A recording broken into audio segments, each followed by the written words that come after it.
전통시장에서 흔히 볼 수 있는 친숙한 간식, 꽈배기는 어느 나라 음식일까요? 우리나라 고유의 전통 한과일까요? 아님 옛 중국 혹은 다른 나라에서 전해진 외래 과자일까요? 얼핏 보면 전통 한과 같기도 한데요. 사실 꽈배기는 옛 문헌에서 거의 찾아볼 수도 없고 여러 정황상 중국에서 넘어온 것으로 추정된다고 합니다. 그렇다면 중국의 꽈배기는 어떤 모습일까요? 중국의 꽈배기는 크게 두 종류로 나뉩니다. 하나는 요티아오라고 불리는 말랑말랑한 꽈배기, 또 다른 하나는 마화 혹은 마화로 만든 떡이라는 뜻에서 마화빙이라고 불리는 딱딱한 꽈배기입니다. 오늘은 그 중에서도 딱딱한 꽈배기, 마화의 역사와 유래에 대해 알아볼까요?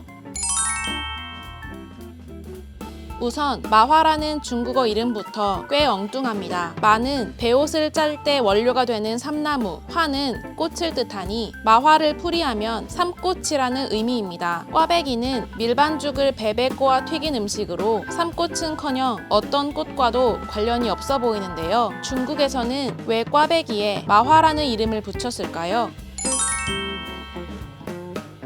여러 어원설 중 가장 유력한 것은 고대 한자의 지역방언 발음에서 비롯됐다는 것입니다. 옛날 중국 서북 지역에서는 밀가루 면자를 마로 발음하면서 표기는 삼마자로 했다고 합니다. 그리고 꽃화자는 원래 정갈갈자에서 비롯된 단어라고 하는데요. 지금은 정갈갈자를 중국어로 씨에라고 발음하지만 옛날 중국 서북 지역에서는 꽃이라고 발음했는데 이후 화로 발음이 변했고 표기할 때는 꽃화자가 사용됐다는 것이죠. 다시 말해 꽈배기의 중국어 이름 마화는 삼꽃이 아니라 밀가루로 만든 정갈 모양의 음식에서 비롯됐다는 겁니다. 그렇다면 꽈배기를 왜 정갈 모양의 밀가루 음식이라고 불렀을까요?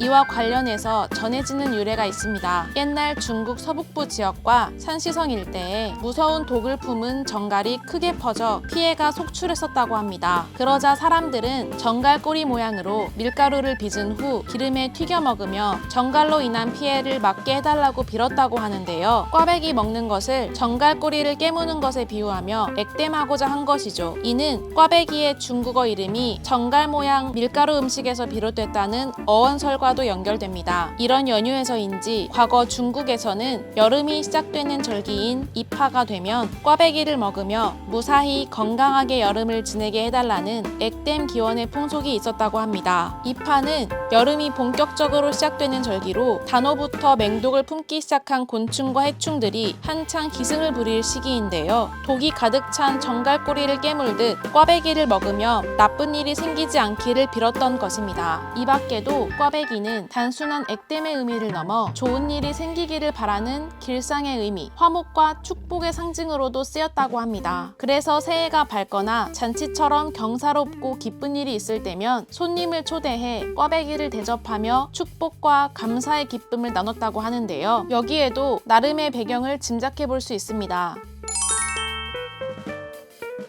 꽈배기의 기원을 정확히 알 순 없지만 일반적으로 6세기 이전 남북조 시대로 추정하는데요. 북위 시절 농업서 제민요술에 삭병이라는 음식이 나오는데 삭병은 새끼줄처럼 꼰 밀가루 반죽이라는 뜻으로 국수의 원조이자 꽈배기의 초기 형태로 유추할 수 있습니다. 이 무렵만 해도 중국의 밀이 널리 보급되기 전이었기 때문에 밀가루 음식은 상류층이 먹는 음식이었습니다. 따라서 꽈배기는 앞서 말한 액땜의 의미에 더해 특별한 날 기쁨과 축복의 상징이었을 것이라는 추측이죠. 한편 꽈배기가 우리나라에 언제 전해졌는지 분명하게 알 수는 없습니다.